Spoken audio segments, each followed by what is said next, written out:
Hello and welcome to the Volleycast. I am your host, Joe Trinzi, and on the other line, Scott Mooney. Scott, how you doing? Doing great.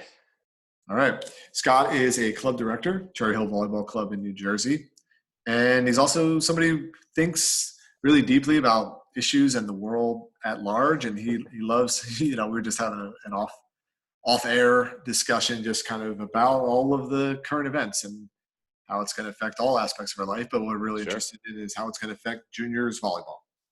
So USA Volleyball just released some return to play guidelines. And I'll put the link to those in the show notes. And if you run a club or something like that, you probably got these emailed to you. Scott, did you get these emailed to you? Oh, absolutely. Got an email from USAV and my region. So yeah, everyone's on this. And we're recording this on May 15th, which is the implementation date of these return to play guidelines. Now, my question is, so you're in the GEVA region, which encompasses Correct. New Jersey and New York City. So obviously, just based on your region and state guidelines, you're not playing any volleyball. But no, we're still your USA Volleyball insurance, like, obviously it's not like if you were in another state, like, right. Could you return to play? Is that what they're saying?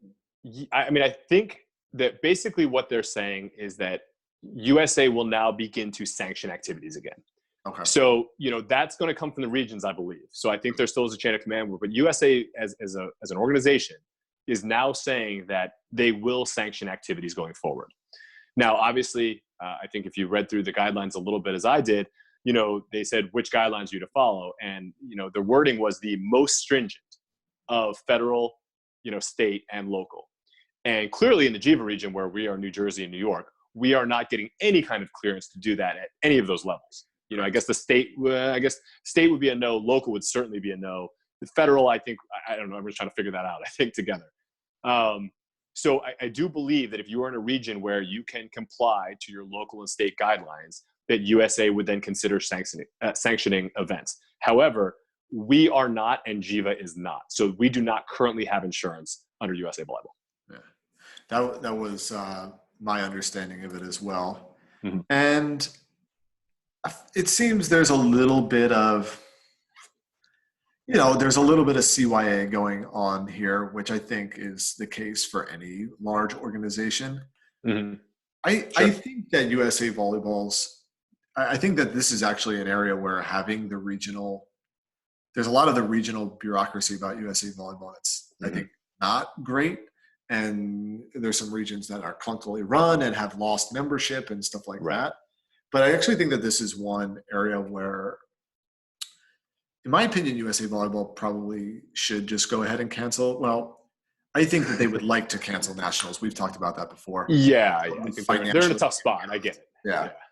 Just a game of chicken between them and the Dallas Convention Center, probably over insurance and when they can get, I'm sure, the substantial deposit that they had to put down or whatever like that. Right. Yeah. But I think that functionally USA Volleyball has canceled national level competition already. All the qualifiers are canceled. Yes. I think all the qualifiers at this point. No, that's official. They did send an email. All the qualifiers have been canceled. Yeah. So at this point now, every qualifier, they were sort of going one by one and now they're all done. Nationals, I think it's just a matter of time before it gets canceled. So effectively, national level competition. I think that if you're a club, I think you should probably just not worry about national level competition. I think that's fair. I mean, we've been told there are no hotels. So, until the hotels are being booked, it's not real.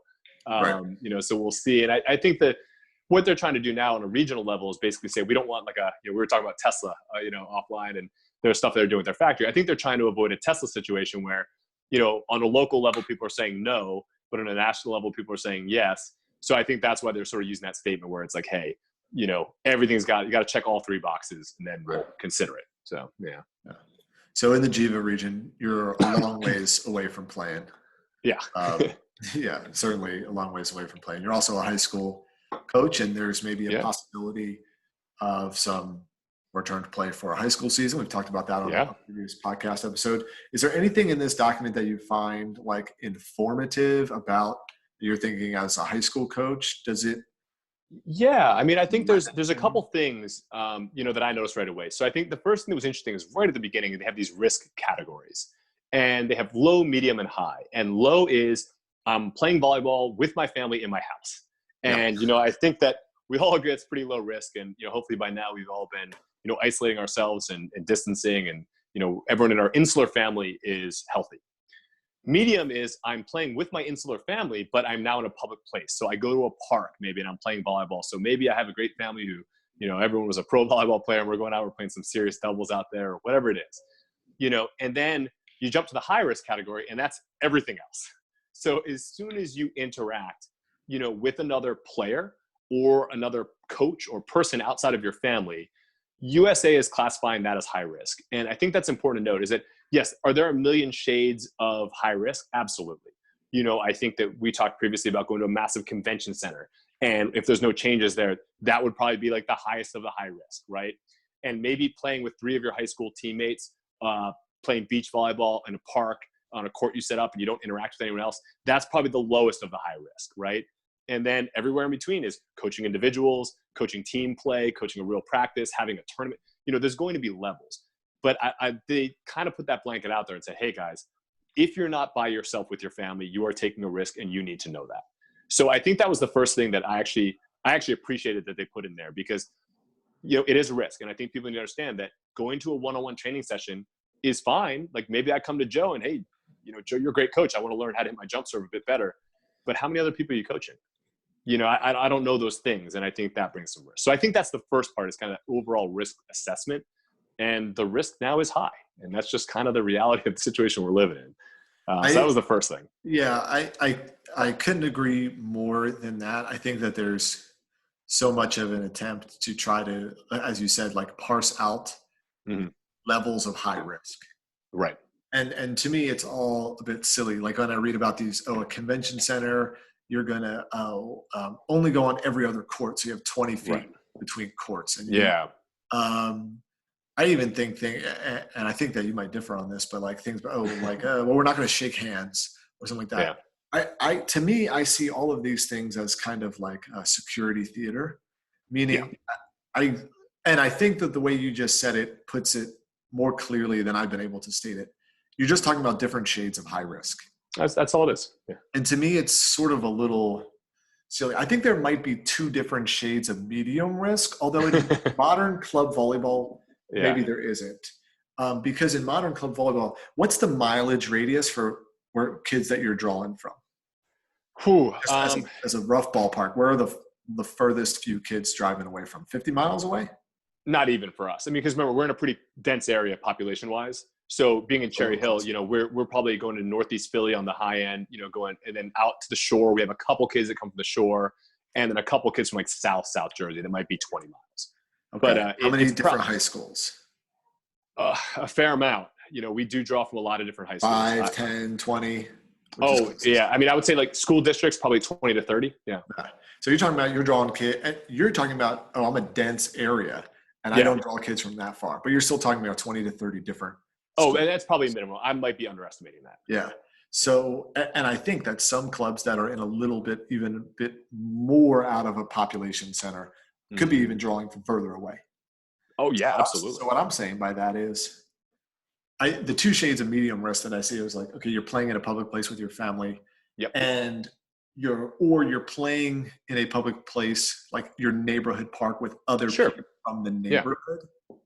Definitely. But that's not really the case of club volleyball. I live in an apartment building. We have neighbors across the hall.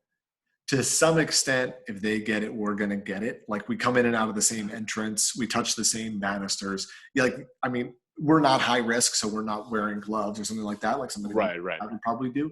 Like there's some extent of that. So like to me, like if we played volleyball with them at a public park, that's probably just a different shade of medium risk. Yeah, I agree with that. But in a club volleyball setting, it's all shades of high risk. Absolutely. Like you said, unless you have 4 kids in a family and they all want to, do something like that. To me, it's all of this stuff is like,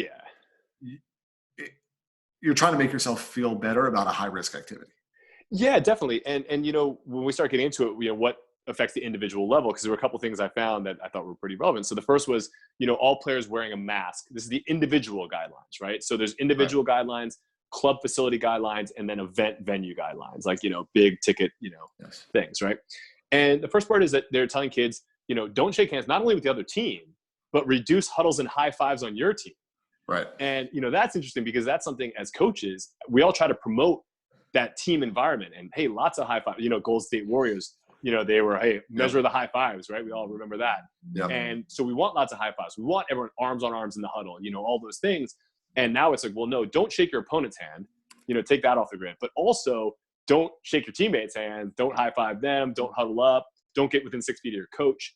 I think that if you walk into a gym and you expect to be trained as an individual, there's a level of risk you have to be willing to assume.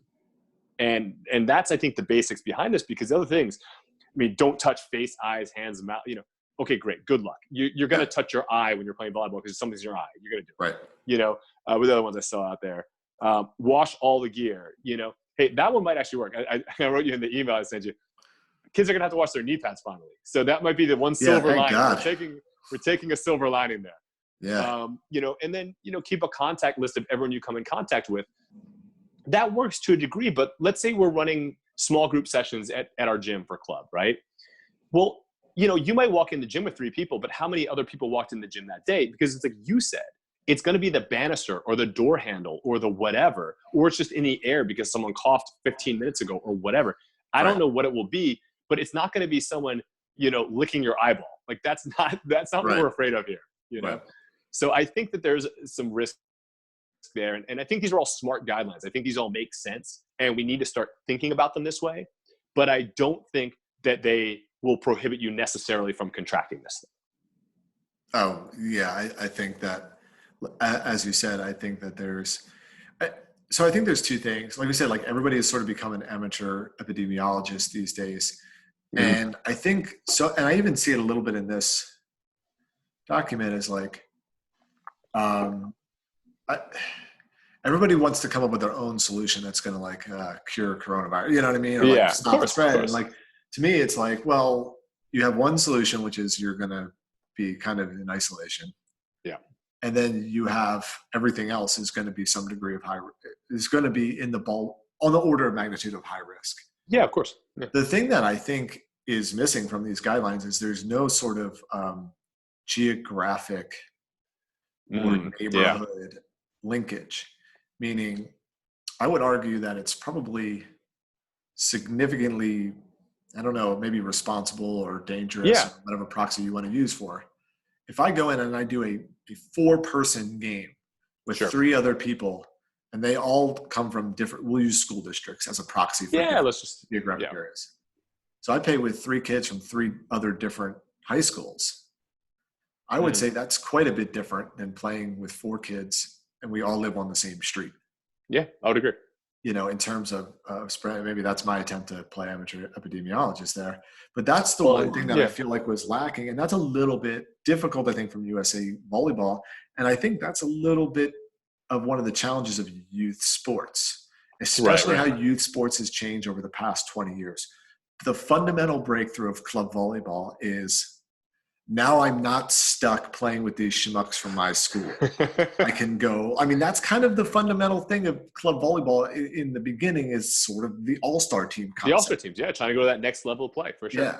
Yeah. Because otherwise, it used to be, and there's still some of this function in club volleyball is like play with my high school team and then we play over the summer together or something like that. And there's still like definitely a bit of that exists for sure. But kind of the USA Volleyball would not be the multi-million-dollar, not that they're making multi-million-dollar, but like the eternal amount of club volleyball, millions of dollars people spend on it, if you weren't able to cross these significant geographical lines. And to me, that's one of the big thing. That's one of the big things about it. And I'm not sure how USA Volleyball solves that problem, or even if they're an entity that's capable of doing it. Yeah, I don't think so because, then you start limiting how a business can run themselves, right? So if you say, hey, well, Scott, your club now, you can only get kids from your geographic area within 15 miles or something. Right. And, we have kids that drive in from Philadelphia to play for us or come from down the shore. And, I think ultimately, I don't think that they would have the authority to come and tell us how to run our business, which we're always told is an independent business, right? Right. So that is definitely a problem. I do agree with you in terms of the safety issues. I think that if I told my high school team, hey guys, junior class, if you guys can get together and play some doubles, I think that would be relatively safe. Obviously we don't have clearance to do anything like that, but if that was like the first step back, that wouldn't surprise me. To be like, me, hey, that should be, and I've actually kind of seen that missing from a lot of things. To me, that's like the first most logical, like using school district as a broad proxy for your geographic area. mm-hmm. To me, that's like the first, like most logical return to play guideline is Absolutely. from your school, because they probably, now New Jersey could be different, but you're probably going back to class in the fall. I would say again, like using the definition of probably as more than 50%. I don't think it's 90%, but I think it's greater than 50% that they'll be in class together. Mm-hmm. So to me, if you feel like you could be in class together, it feels like you could go to a camp together. But what it probably still doesn't feel like is you could go to a camp with kids from North Jersey.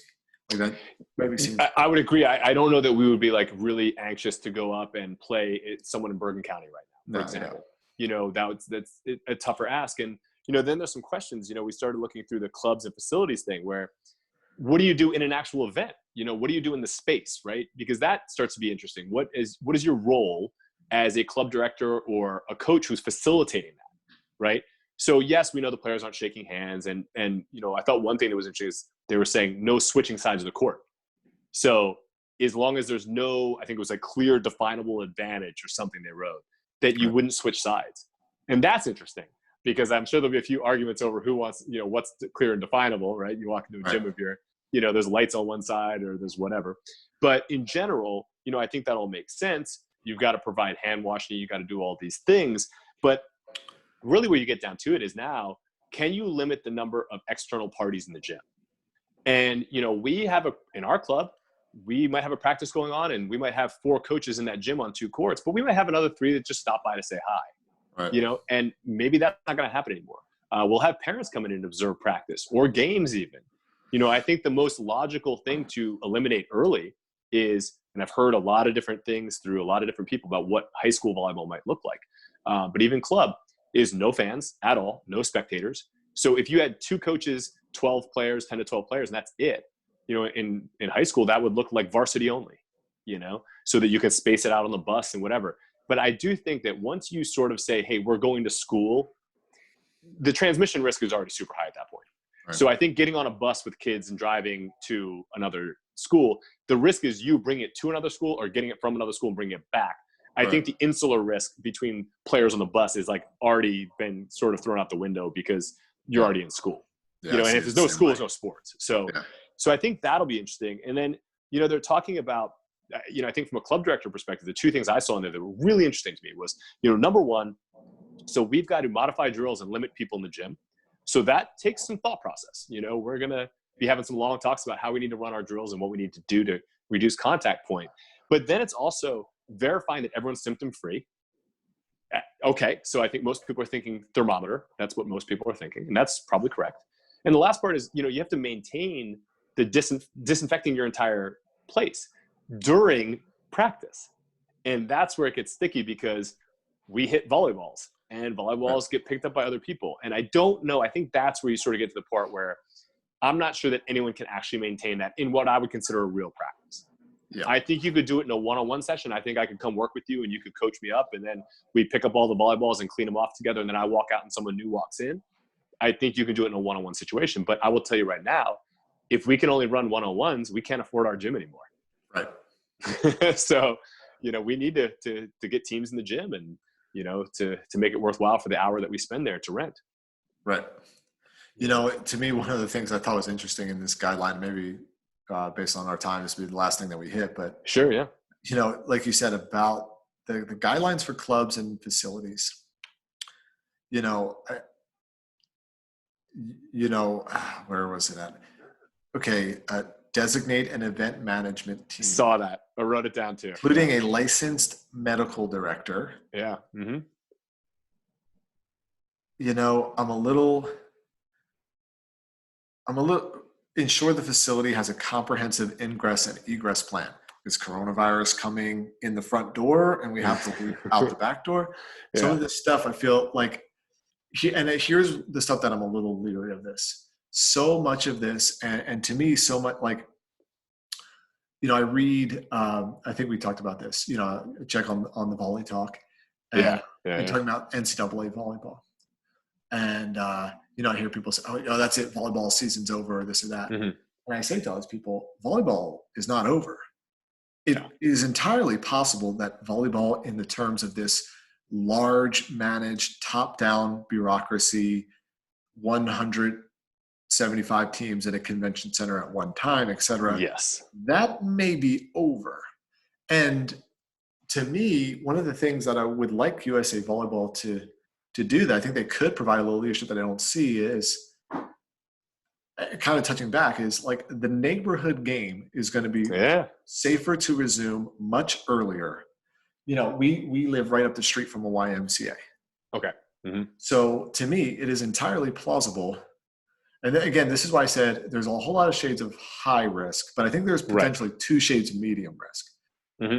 And so to me, it feels, and if you, again, in accordance with what state guidelines will likely look like, you'll see gatherings of 20 to 50 approved far, far earlier than gatherings of 1,000 or 100. Yeah, absolutely. I mean, we're talking months, if not years. Like that, it's a non-zero chance that we're looking closer to the scale of a year before you can put 500 people in a building.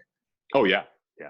So which is, by the way, a 2-court. I mean, when you start getting over 100, we say like 150, 200. That's a 2-court tournament. 2 courts. Yeah, a 4-court facility, you're looking at 500 people being in the gym easily. Yeah, easily. And that's a standard tournament. I would say these days, I would bet your average volleyball tournament has 4 courts. Yeah. I would say these days.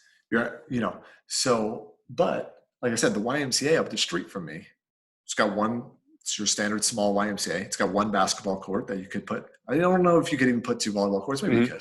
But call it one volleyball court if you're going to compete. You could have kids. You don't even need to run a tournament. That's the thing. You can play volleyball without a tournament, without refs, without keeping score, without it affecting national rankings. And the thing that I'm thinking about is like, and now they're kind of talking about tournament hosts, so maybe it's a little 2 different things. It's like, to me, if you're going to make my USA Volleyball, and I don't think this is the case, but I'm just sort of jumping ahead. Yeah. You're going to make a contingent upon me having a medical director, a licensed medical director in my facility. Now, the only thing that we can do is run tournaments with 300 people, because that's the only way we can, like you said, we can have the resources to have a licensed medical director. So that's just like what I'm a little bit worried about. Yeah. I do wonder as a club director, like if they'll walk that back a little bit or help define what that means. Is it just having someone on staff, like who's a doctor or nurse? Maybe you can have a parent volunteer to do that.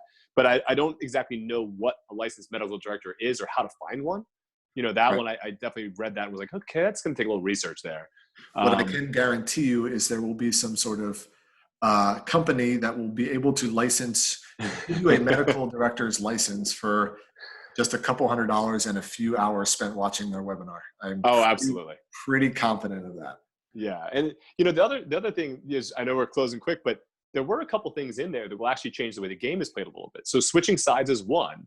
But they're also changing the work team dramatically. I don't know if you noticed that, referees are asked to use hand whistles now, not, regular whistles. So, they're very particular about their hand signals. We've all seen it, and they all get very, my dad's an official. I love him dearly, but man, they love their rules, So, are they going to have line judges anymore? They're already talking about eliminating the scores table and having the referee keep score. Yeah, and then libero trackers. I think we can all agree that libero tracker is the most useless thing in the work team. Let's get rid of the libero trackers. You can put a triangle on the score sheet of who's serving. It's fine. We'll be all right. If the libero spikes the ball from the front row, we're all going to notice. For youth sports, I've long railed against the elimination of the work team. I've never seen a youth basketball game where kids from another team help ref and call fouls. I know. Or call the people stepping on the line. I've never seen a football game where kids are out there, or a baseball game where other kids are out there calling balls and strikes. Yep. To me, it's just an up ref. You can ref a youth volleyball game with 1 up ref. Absolutely, yes. Yeah. And just make the calls. I know that because I've actually done it. Like CYM league, 7th and 8th graders when I was in high school. I ref 7th and 8th grade volleyball with just me. Absolutely. just me on the up ref. I keep track of, you have low paper, keep track of score, whatever it takes 2 seconds longer. I think that easily could be done. And if you want to not overload the refs as much with your libero tracker, no liberos till 15 and up. There you go. Yeah, you can definitely do something like that. And honestly, with the liberos, I mean, going in and out, what is the libero doing? The only thing they're doing is sometimes serving for more than one player. So if you have a scorekeeper, they're tracking that anyway. I would also argue that if you gave the referees that assignment, which is called ins and outs, it's not easy all the time. The game can be fast as it grows. But just make it an automatic yellow card if you argue an in or out. You know how you 100%. Can't argue balls and strikes in baseball? 100%. Same thing. You just can't argue ins and outs. We're going to do the best we can. One's going to land 6 inches in, one's going to land 6 inches out. We don't know. Did the ball compress onto the line? Who knows? Who cares? But I think just make that a rule. You can't argue balls and strikes. And if you can't argue ins and outs, that's not too hard to call ins and outs.